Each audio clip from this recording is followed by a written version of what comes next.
Good evening, folks. It is Monday, the 19th of May. I'm Sean Bavalo, the publisher at the Small Tooth Dog Publishing Group, he, him, and I am glad that you are here. I'm glad that you're able to watch and be part of what we're going to do tonight. A little bit about the consistency of magic in books, the consistency of reality in books. And I've noticed this, and sometimes when people will send something to me. What I want to suggest to you when you are writing a children's book,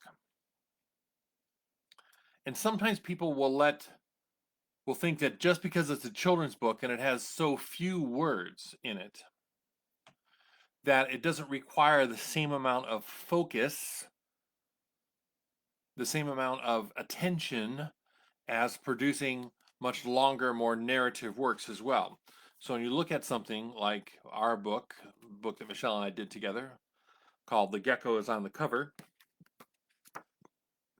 and it's a very simple book. Pages are small, the words are small, the gecko is in the bucket.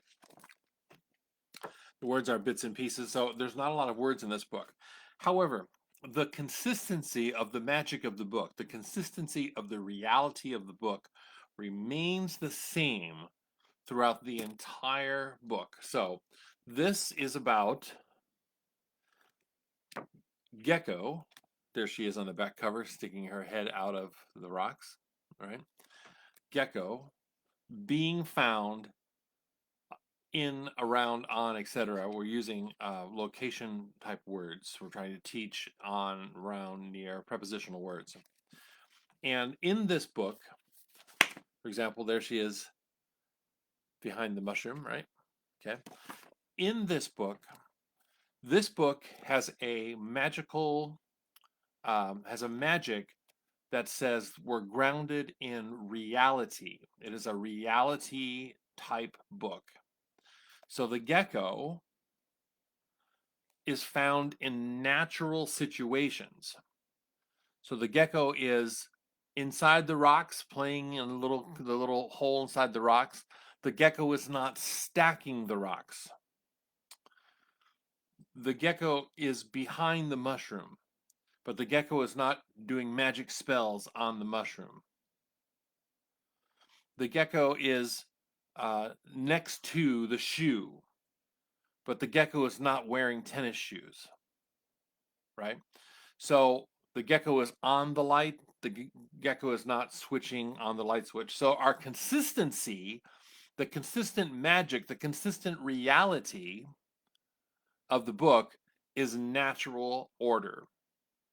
The gecko is not doing anthropomorphic things within the book. So it would be wrong if we had 8 pages of the gecko in front of the shoe, right? Again, the gecko's not wearing tennis shoes, but the gecko is near a tennis shoe, right? This is Michelle Bavala's work in the art. Where we would go wrong is if we had the gecko is on the light, the gecko is in the rocks, the gecko is next to the mushrooms, however we did that. It would be wrong if all of a sudden one of those pages is the gecko is in the driver's seat.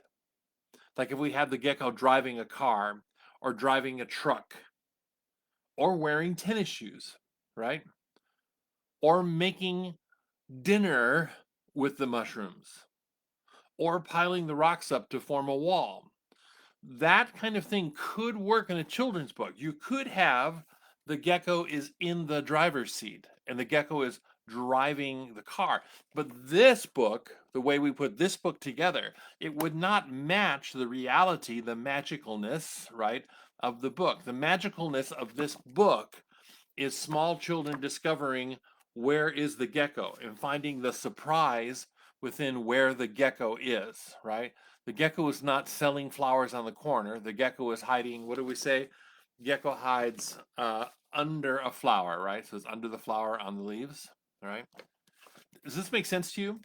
And what will happen sometimes is that people will submit books to us where the magic and the reality, the magical reality, the magic does not jive.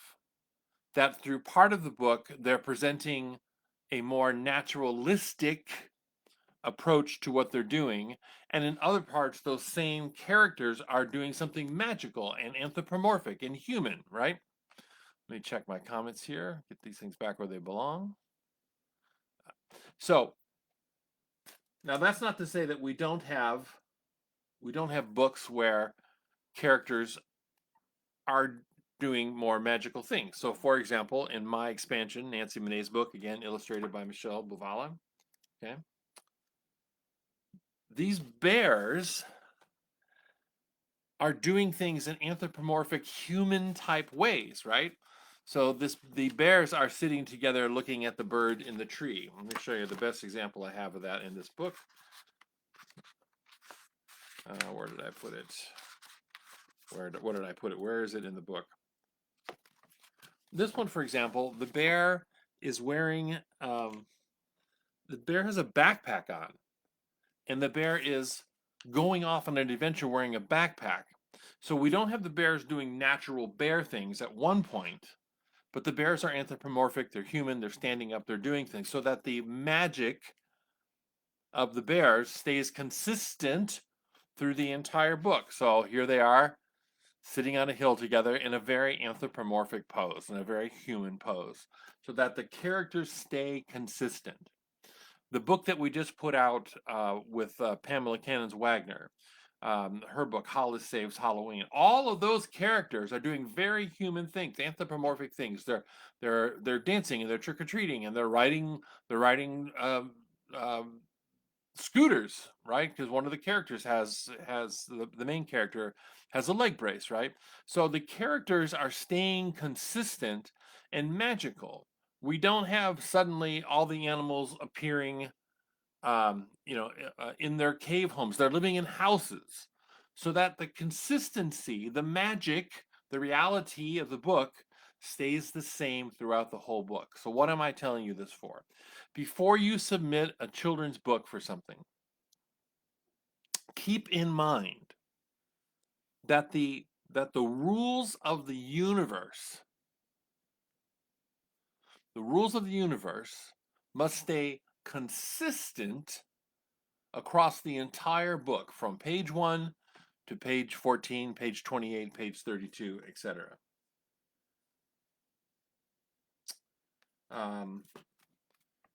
My book, The Moon Was Not Happy, is illustrated by Doris Pollard, is that the sun and the moon remain in the sky, but they're also anthropomorphic in that they talk to each other, they chase each other around, they still do the things that the sun and the moon can do. Find a page. This on there?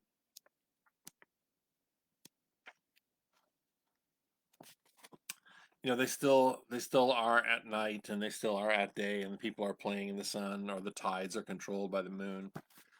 That ability of the sun and the moon to talk to each other is a magical reality that we know is not possible, right? So it's a mythological take on the sun and the moon. So the people in the story, they don't see the sun and the moon talking to each other. They see the sun and the moon in their reality. So the reality of how the sun and the moon affects the earth is one set of rules, and how they talk to each other is another set of rules. I just think this kind of stuff's important, that sometimes it's easy to think, oh, anyone can write a children's book. And let me tell you, having seen a lot of children's books, that's not true. Not anyone can write a children's book. And it's just little things like keeping, here's some of our books, right? Keeping the magic, keeping the reality consistent. So before you submit a book, ask yourself, do the rules of the characters remain the same? Is their magic based in reality? Or is there magic based in magic? It's magical for desert creatures to be walking around trick-or-treating. It's not magical for a gecko to be on top of a porch light.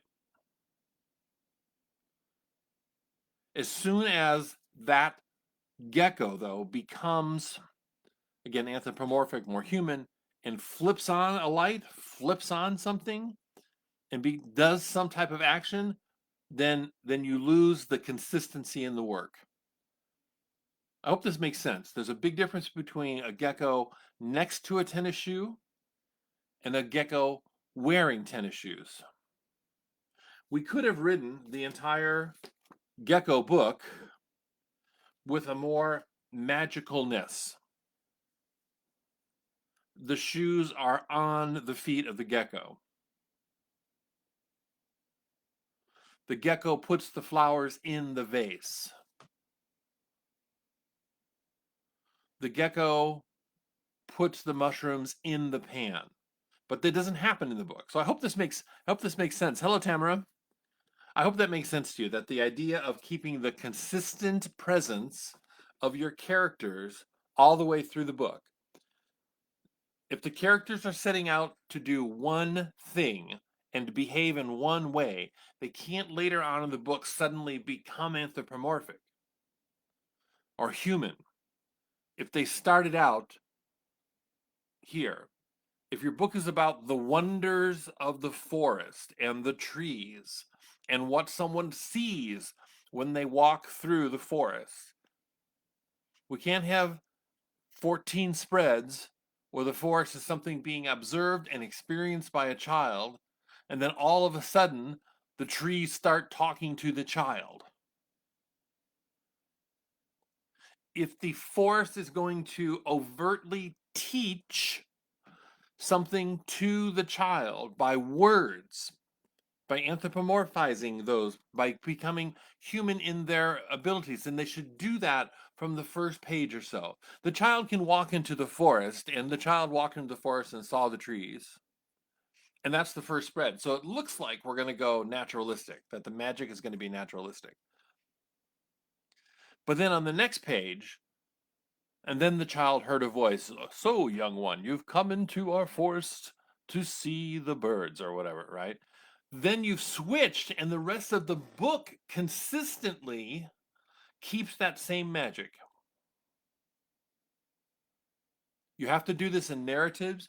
You have to do this in novels. You have to do this in middle grade novels. You have to do this in romance. You have to do this in fiction. You have to do middle grade books. Everything, you've got to keep that consistent magic. The rules have to stay the same. And magic itself has to be maintained.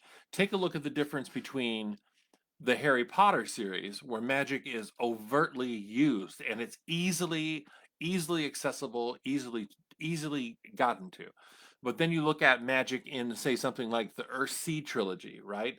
The Wizard of Earthsea, the Earthsea trilogy, where magic is very hard to get to. You can't just whip out a wand and do magic. Like in Harry Potter, if you want to do the dishes, you just do you do a wand. But you can't do that in something like the Earthsea trilogy. You actually can't do that in the Lord of the Rings trilogy either. Gandalf may be a wizard, and I know your purists are going to tell me what he actually is, and I get that. But he may be a wizard, but he doesn't just whip out a wand and suddenly fix everything for Frodo, right? His magic is very defined and very limited versus, say, something like the Harry Potter series, etc. So I hope some of this makes sense to you tonight. Keeping that consistent magic across the board. There's a big difference between how this animal moves and how these animals move. And the magic is consistent. The reality and the magic is consistent in both books. So that's my little rant this evening for you. I hope that makes sense for you. We're busy doing our stuff here. It's been a long week. I've been down with some small illnesses for the last week or so. It's been just creating havoc on my schedule. So, there's that.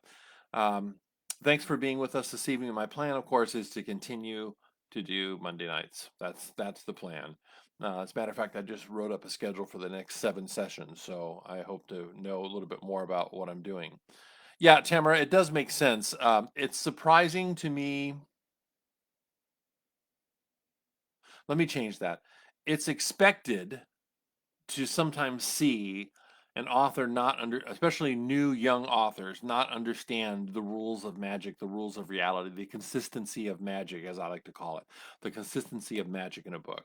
It's either magic or it's magical reality, right? The fact that the gecko's posing next to, the shoe, right? That's magical reality, but he's not wearing the shoes. So it does that. Also, Tamara, would you do me a favor when we get off the call here? Would you call me Look at that. I'm using a gesture from the 1970s. Would you call me on the phone? I need to catch up with you for just a moment. If you have just a moment or two to give me a call, I'd appreciate that when we're done here. All right, the plan is to continue through next week. I'm doing kind of a short series on children's books. I have the next 7 sessions laid out. I know kind of where I'm going. So I hope that you join us. If you are new to our group, we've had several new people come into the group. If you're new and this is the first time you're watching any of our stuff, this is kind of typically how we do it. We do allow people to put comments into the box and I will answer them. Thank you, Tamara. I appreciate that. Um, and so but again, you're not limited. If you want to talk about something else, if you want to talk about a piece of marketing, I didn't do that tonight. You want to talk about a marketing question, you can do that. You can use this group for your support. You can use these Monday nights for your support because I will yak about anything. All right.